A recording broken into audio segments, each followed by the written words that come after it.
So, Ubisoft CEO Yes Gilmore, however you pronounce his name, I'm not great with French words, is known for often putting his foot in his mouth in any interview, and he did so again very recently when discussing their new live service pirate game, Skull and Bones. He defended the company's decision to put paid cosmetics in a $70 title, stating that the game was not only high quality or a AAA game, but a quadruple A game.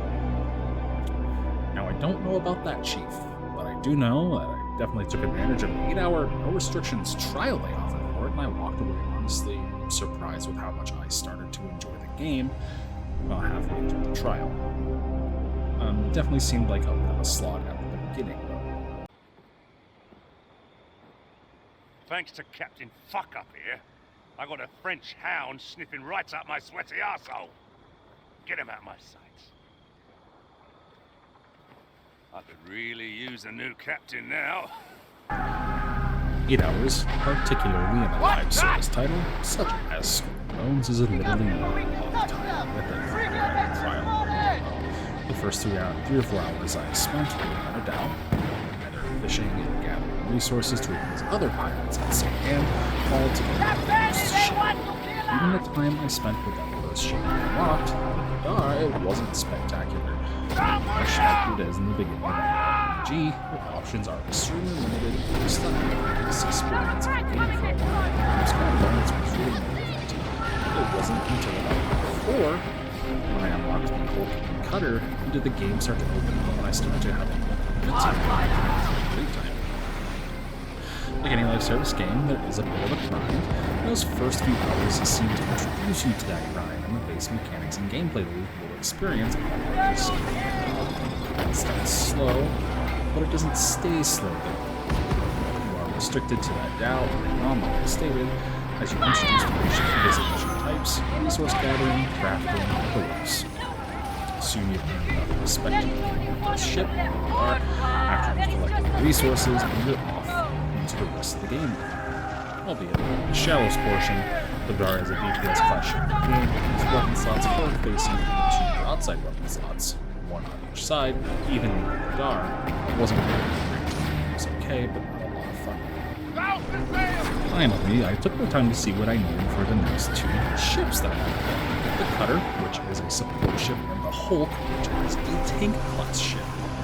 These classes all have their own benefits and bonuses and passives, and obviously a few downsides compared to the others. After testing, I settled on the Hulk. It was the slowest of the 3 small ships I had available to me, but I had the most armor, the most hull health, and the most cargo space. Most importantly, the most weapon slots available. Now, I was set. Long guns in the front, effectively giving me sniping capabilities. Holders on both sides allowing me to do long broadside attacks and sailbys. And on the rear, a bombardment cannon that could set ships ablaze, dealing damage every time. It was about here that I started having an immense amount of fun in combat. This is finally what I was looking for in that first 4 hours of the game. What became tedious as the Bidar was no longer such. They are each effectively the same level of ship, but no longer did I need to ram ships to initiate damage, hurting myself slightly in the process.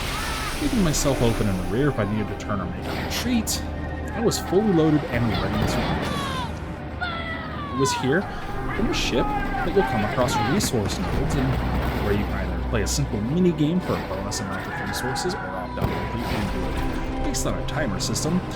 I have not tried the timer option, so I couldn't tell you how much time that takes, but I'm sure as the quality of wood and goes up, so will the timer. There are also shipwrecks that you can loot for a variety of items or commodities to take around and shop at nice prices. Ships you destroy will also drop their loot in the water, commodities, resources, ammunition, repair kits, easily able to be gathered by pressing the action key, which on PC is Tab. So, super simple. While you board a ship, you don't need to go through this as a bit of extra interaction. And this is where the cargo space came into play. As you carry around more commodities or more resources, your weight limit goes up, and the Hulk had an immense amount of cargo space, which I loved. Now, I mentioned boarding a ship. There is no melee combat. The entire boarding process is automated. Get an enemy ship low enough, and you are given the option to fire grappling ropes to bring the ship in and have your crew pillage it. This does give you extra resources over just destroying the enemy ship in the process, but still destroys it. During this interaction, you are invulnerable to enemy fire, and if you had to manage boarding an enemy ship in the midst of multi-ship combat, what would you do with the system? Make your ship invulnerable for as long as you're aboard it, get kicked off eventually and need to swim back, plus creating a melee or ranged on-foot combat system in a multiplayer situation, as there is PvP, would be an abysmal thing. I can see why they cut it out. This isn't Black Flag 2, after all. This is a pirate ship online RPG. Now, there are sections where you are on foot, and this is when you're exploring settlements or certain trade hubs. You'll be able to trade with NPCs here, cook food for your crew that provides various buffs to their performance while sailing, and these settlements, minus St. Anne, is also where you'll be going to track down treasure from the treasure maps you find. You'll also interact with the crafters on St. Anne to turn your resources into new ships, gathering tools, refine the resources, and create weapons and furnishings for your ship and various buffs. As for a story, there is one. You are a ship captain under the command of Captain Sturlock, who leads the Pirates of St. Anne. You'll be running and smuggling weapons, outrunning various faction ships at times, hunting down targets, destroying a certain number of enemy ships and looting them, plundering outposts, sometimes a combination of these throughout the story. There are also other main side missions for different vendors and people in other settlements you can do to unlock new cosmetics or ship gear, or just rewards which you'll want anyways. Aside from these, ships will also sometimes drop the aforementioned treasure maps, leading you on a simple riddle and puzzle to find their location in other settlements, typically telling you what settlement they are in, what island change, and what design to look for painted on rocks where the treasures may be located. Then, there's also a job board, where you can pick up smuggling or resource gathering missions, and a bounty board where you can select difficult targets for combat. These missions can also be found at NPCs in various different settlements. There is plenty of content to do here. Cosmetics to chase and unlock, which are rewards, or you can purchase them with silver or the in-game currency or faction-specific currency from their missions. Fashion is of course the in-game with any sort of RPG. You can dress your pirate in an assortment of pre-crafted outfits or mix and match. You cannot dye the outfits though, unfortunately, which I do hope they have updates, and you can decorate your ship with all sorts of manner as well. Since I am on the subject of cosmetics, let's talk about how the game looks and runs. I'm on PC, of course, running an i9-13900K, an RTX 4090, 64 GB of RAM, with the game installed on the drive. About as good a consumer PC as you can get, and it runs flawlessly. No slowdowns, there are no frame drops.